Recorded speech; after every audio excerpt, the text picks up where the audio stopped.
On va répondre à l'examen blanc de nouveaux usages du numérique. Donc ici vous avez une page web qu'il faut créer. Alors, première chose qu'il faut faire, c'est d'abord de créer un dossier qui porte votre nom.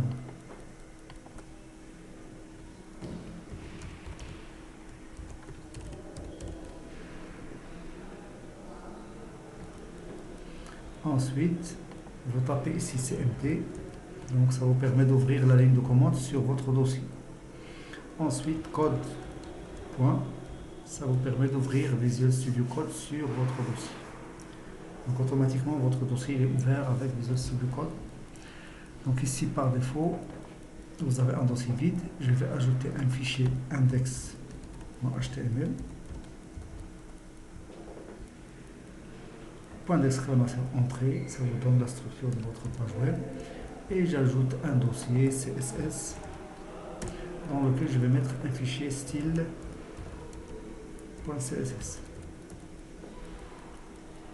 Et dans la page index, je vais ajouter un link, donc link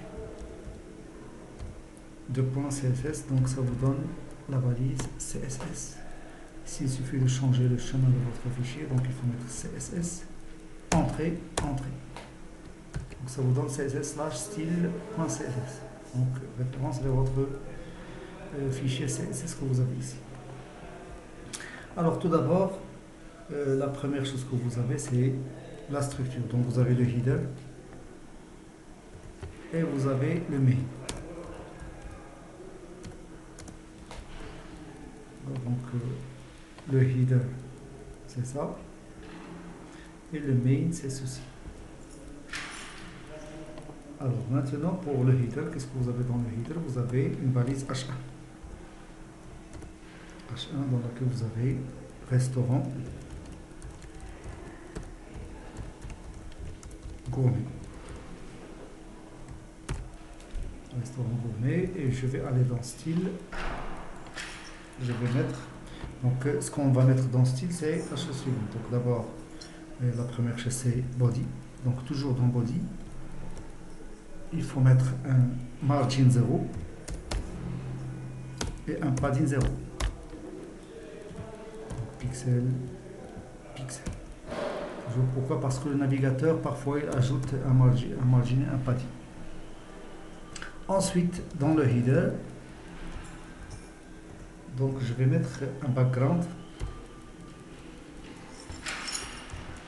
color black.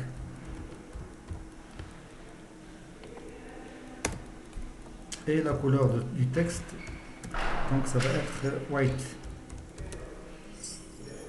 Ensuite, un texte aligné, pour aligner le texte centre. D'accord? Alors,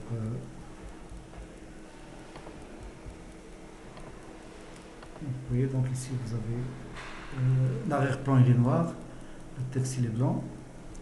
Donc je vais exécuter ceci, donc je vais prendre le path de ma page. Il faut copier le path, copie path.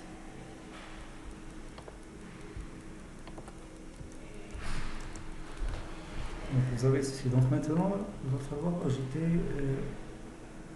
un padding. Donc je vais ajouter un padding en haut. Donc P20. Donc si vous mettez P20 pixels, il va vous donner 20 pixels partout. Alors moi je veux 20 pixels uniquement en haut et en bas. Ça va vous permettre d'aérer. Donc les zéros à droite et à gauche.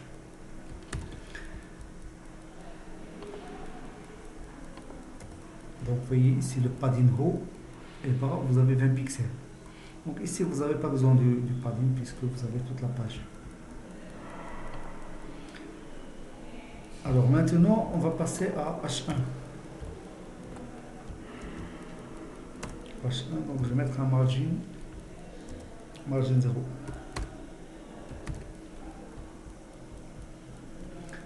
Alors maintenant je passe au main.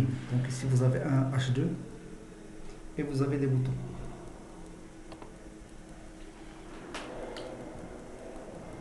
Donc d'abord ici dans index, dans le main, vous avez la première section. Vous pouvez ajouter plusieurs sections. Et la première section, donc, il contient un H2, notre menu. Ensuite, vous avez des boutons. Donc, notre menu. Je vais aller dans CSS et je vais mettre H2. Qu'est-ce que je vais appliquer pour H2? Alors pour H2, donc un texte aligné. Donc left à gauche, donc il va être aligné à gauche, et une couleur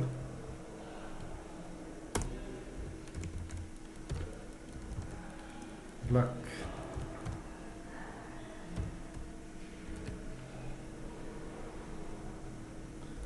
Alors pour le main,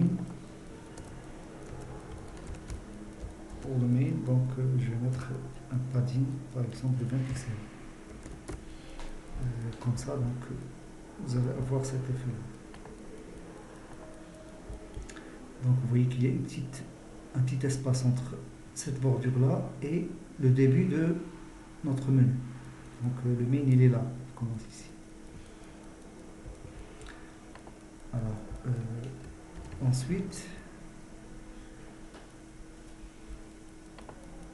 donc on va ajouter ces boutons là.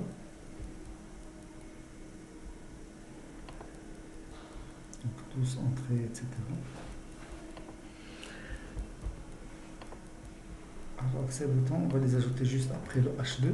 Donc je vais ajouter une div avec la classe bouton, buttons. Alors cette div là, il va contenir un premier bouton avec une classe. Donc pas besoin de classe, donc un bouton. Tous. Et un autre bouton.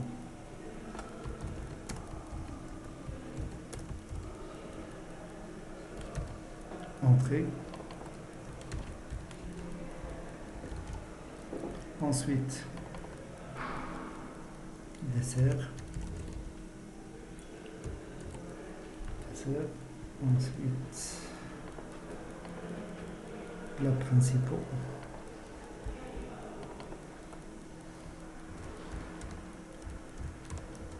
Principal, etc. Donc vous avez 4 boutons. Alors maintenant, cette classe bouton, je vais la créer au niveau du fichier style. Donc les classes, il faut les mettre comme ça, il faut mettre point, classe. Donc si vous voulez utiliser le sélecteur, vous mettez le nom du sélecteur H2 ou bien P ou bien main. Si vous voulez utiliser une classe, il faut mettre point. Alors dans cette classe, qu'est-ce qu'on va mettre? Donc d'abord un texte aligné. Left.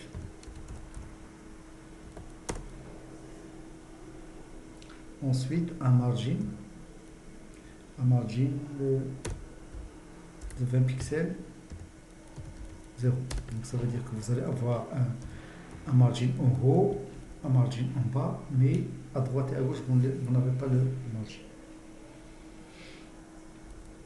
Ça c'est pour la div. Pour la div. La div ça veut dire quoi? Ça veut dire tout ça. Vous avez un margin en haut et en bas, mais ici et là, vous n'avez pas de margin. Maintenant, on va créer un style pour les différents boutons. Alors, pour créer un style pour les différents boutons, je vais mettre le nom de la classe, bouton. Alors, ça veut dire quoi ça? Ça veut dire que je vais appliquer ce style aux boutons qui se trouvent à l'intérieur de cette classe, c'est-à-dire à l'intérieur de la div. C'est-à-dire uniquement à ces boutons-là. Si vous avez un autre bouton à l'extérieur, on ne va pas lui appliquer ce style. Alors, quel est le style que je vais appliquer à chaque bouton? Donc, d'abord, un padding. Un padding, par exemple, de 10 pixels en haut, 15 pixels à droite et à gauche. Donc, 10 pixels en haut et en bas, et 15 pixels à droite et à gauche. Donc, ça va vous permettre d'obtenir ces espaces que vous avez en haut, à droite, en haut, en bas, à droite et à gauche. Donc parce que sinon, donc, les bordures seront collées avec le texte.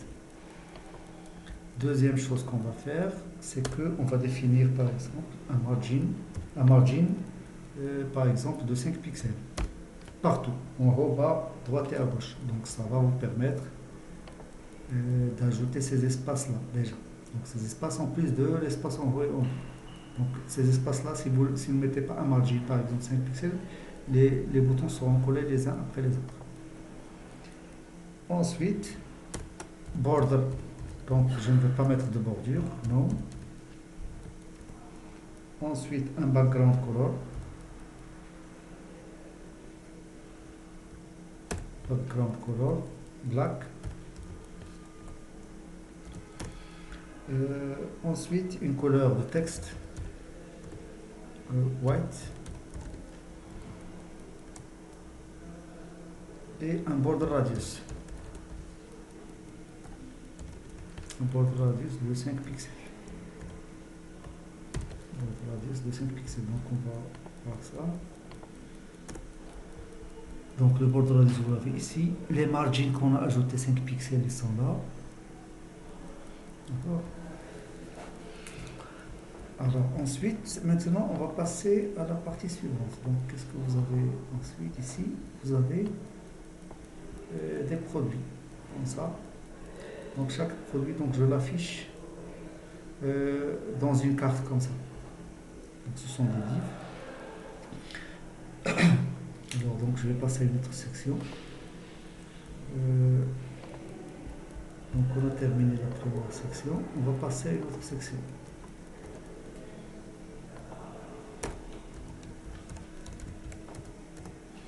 Alors dans cette section-là, qu'est-ce qu'on va mettre? Donc déjà cette section-là, donc je mettrai une classe, je vais l'appeler par exemple menu items, les éléments du menu. Alors ensuite on va ajouter une div que je vais appeler, dans la classe c'est menu item. Donc la section c'est menu items avec S et la div c'est-à-dire cette div là c'est menu item. Alors qu'est-ce que je vais mettre dans cette div? Donc vous avez un H4 dans lequel je vais mettre le titre du menu. Vous avez un paragraphe dans lequel je vais mettre la catégorie.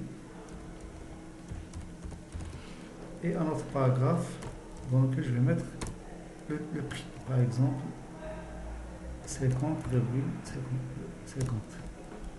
dirhams.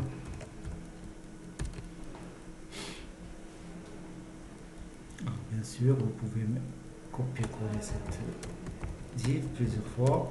Ça va vous permettre d'obtenir plusieurs fois le produit. Bien sûr, vous pouvez changer le titre par autre chose, par exemple, les différents éléments que vous avez ici. Donc, salade César, soupe, etc. Alors, maintenant, qu'est-ce qu'on va faire? Donc, on va aller dans style et on va définir le style de la section. Déjà, toute la section. Menu items.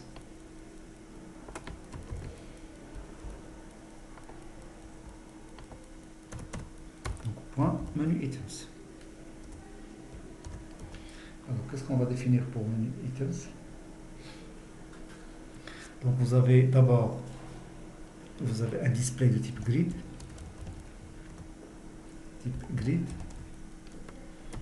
Ensuite, pour obtenir cet effet-là, donc déjà ici, donc vous avez un certain nombre de cartes, mais si jamais il y a une autre carte qui va s'ajouter, donc il va revenir à la ligne. Et donc ici vous avez des espaces entre les différentes cartes et vous avez un minimum qu'il ne faut pas dépasser. Il ne faut pas que la carte soit inférieure à un certain minimum. Et en même temps, si vous avez uniquement deux cartes, donc toute la largeur sera divisée par deux. pour les deux cartes. Mais s'il y en a plusieurs, donc le calcul sera fait de telle sorte à afficher toutes les cartes dans une ligne horizontale. Et s'il y a plus de cartes et qu'on essaie de réduire la carte à un minimum, les cartes vont commencer à revenir à la ligne. Donc pour ça, donc, on va utiliser un grid template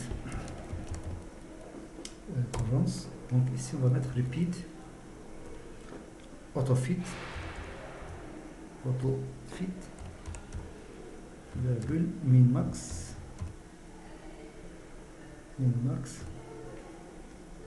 le minimum qu'on ne doit pas dépasser vers ne faut pas être que ce soit inférieur à 250 pixels et une fraction par élément. Donc ça va vous donner des cartes dont la largeur, une max ici, une max. Donc vous allez avoir des cartes dont la largeur ne doit pas être inférieure à 250 pixels et une fraction pour chaque élément. Alors ensuite on va ajouter un gap de 20 pixels comme ça, donc de 20 pixels comme ça, donc il y aura un espace entre les différentes cartes. Un margin en haut de 20 pixels. Donc en haut 20 pixels, en bas 20 pixels et à droite et à gauche 0. On n'a pas besoin des margins gauche et à droite parce qu'on a le gap. Et par contre on a besoin de margins haut et bas parce que si jamais ils reviennent à la ligne, donc il doit y avoir un espace entre la première ligne et la deuxième ligne, etc. Et bien sûr, je dois avoir un padding.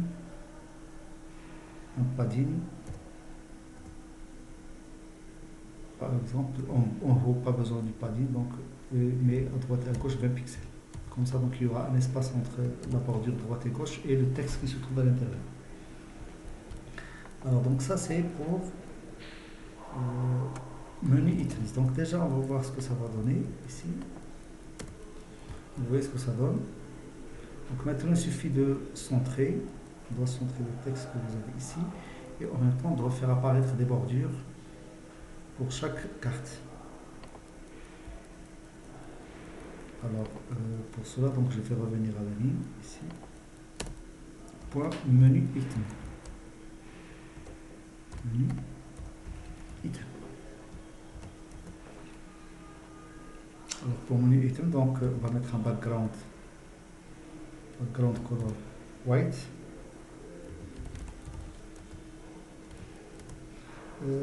Une border de 1 pixel solide, donc c'est une ligne, c'est pas des points, c'est pas des tirets, et la couleur, donc je vais mettre black.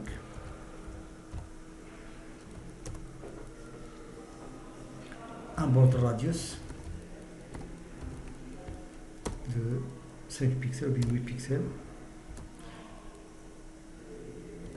Un texte aligné de type center pour centrer le texte. Texte aligné.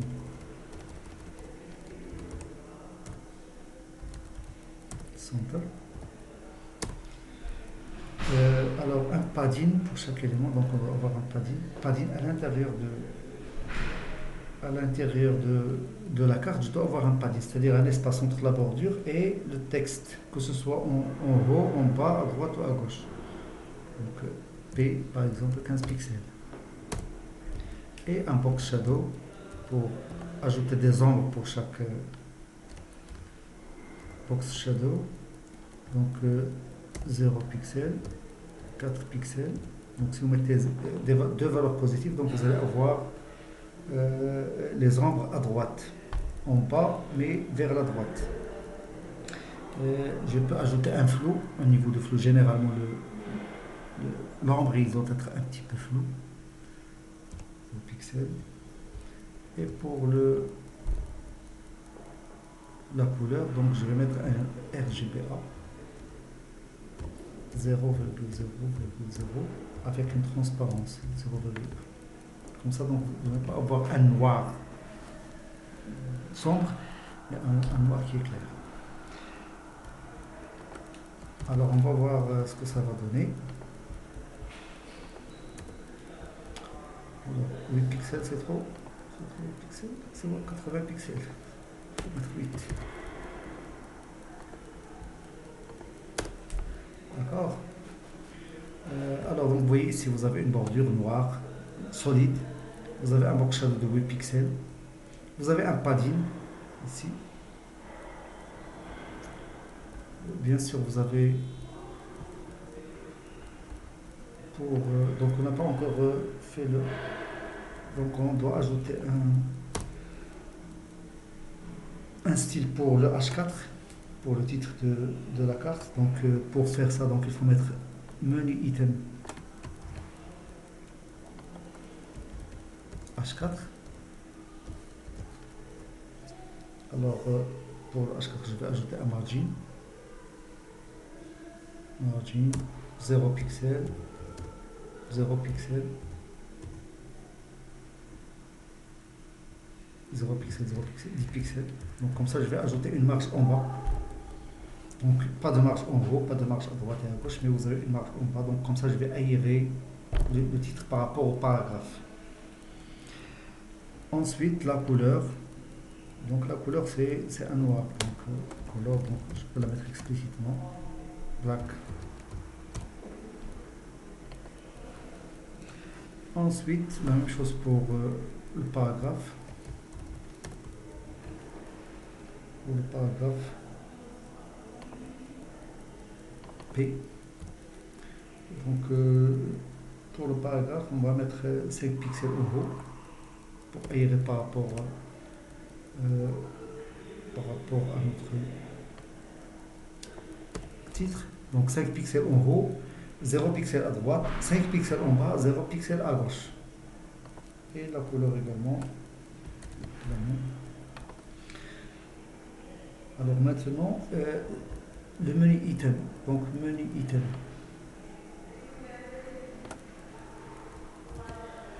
Lorsque je vais le survoler, donc je vais mettre ici le point hover. Lorsque je le survole, qu'est-ce qui va se passer? Donc on va changer on va changer de couleur d'arrière-plan. Menu item hover, donc le background color au lieu du white. Donc on va mettre un gris clair. Donc je vais mettre light gray.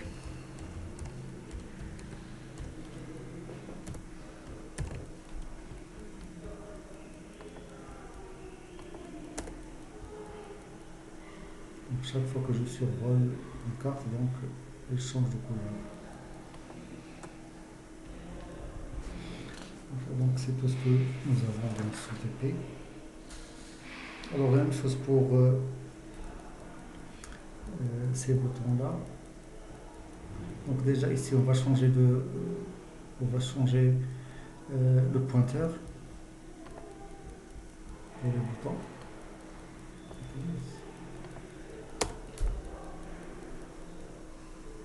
Donc le curseur pointeur.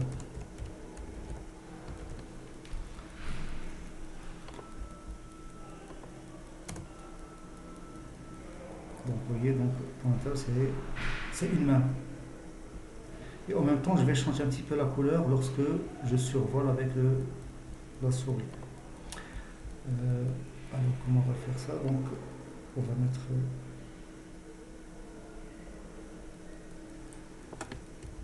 filtre, donc point bouton de point hover. Donc ce qui va changer c'est juste le background color.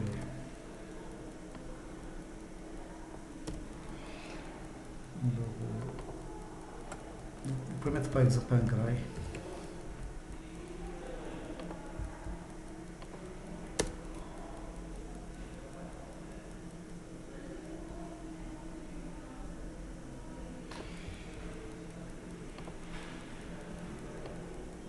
Alors maintenant, la dernière partie, donc il n'y a pas un style particulier, donc c'est quelque chose de très normal. Si vous avez un titre qui ressemble à ce titre-là, et vous avez un petit formulaire.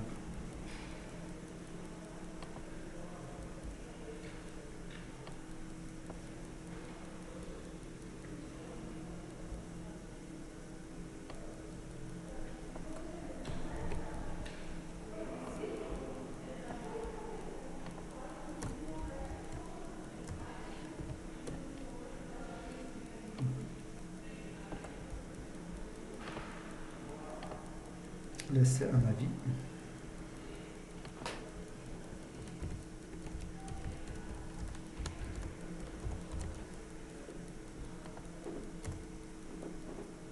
Ensuite, on va ajouter un formulaire.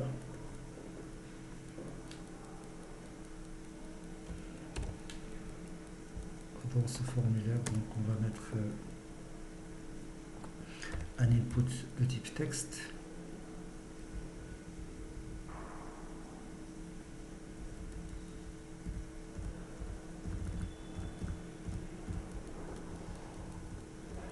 Texte. Un texte area.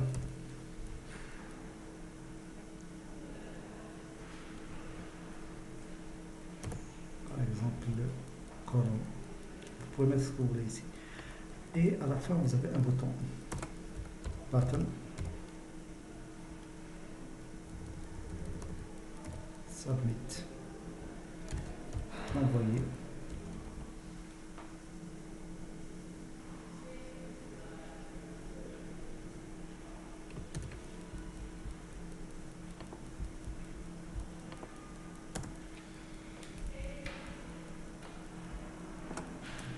Donc, est-ce qu'on a, beaucoup de lignes? Donc, vous pouvez réduire les lignes. Par exemple, vous mettez juste 3. Pour le bouton Submit,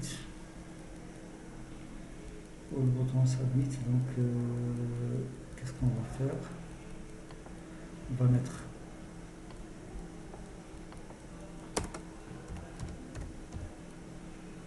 forme button.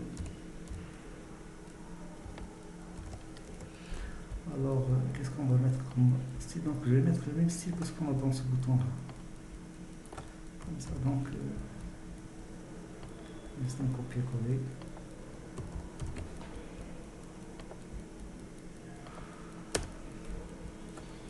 Donc, c'est tout ce que vous avez.